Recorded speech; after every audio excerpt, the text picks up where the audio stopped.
Polisi di Kendari, Sulawesi Tenggara berhasil menemukan dan juga mengembalikan sepeda motor milik warga yang jadi korban pencurian. Warga terharu saat menerima kembali motornya yang hilang dicuri.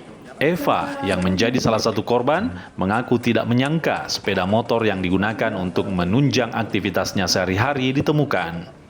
Ya, alhamdulillah Pak, saya ucapkan terima kasih kepada Polda Sultra, Polresta dan tim Buser 77 karena berkat upaya yang sangat luar biasa sehingga mampu mengungkap kasus pencurian motor saya. Dan ini dalam waktu kurang lebih hanya 2 minggu Pak, kehilangan motor saya. Jadi sekali lagi saya ucapkan terima kasih kepada Polda Sulawesi Tenggara beserta jajaran.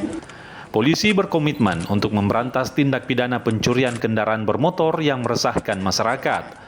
Masyarakat juga diimbau untuk waspada dan menggunakan kunci pengaman tambahan, serta memarkir kendaraan di tempat yang aman.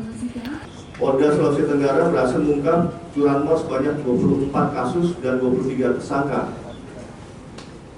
5 tersangka diantaranya adalah residivis dan 2 anak berhadapan dengan hukum.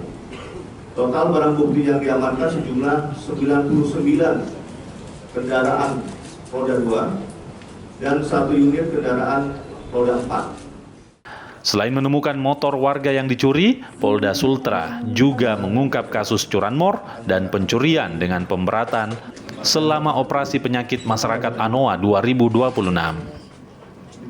Silvian Siakia, Kompas TV, Kendari, Sulawesi Tenggara.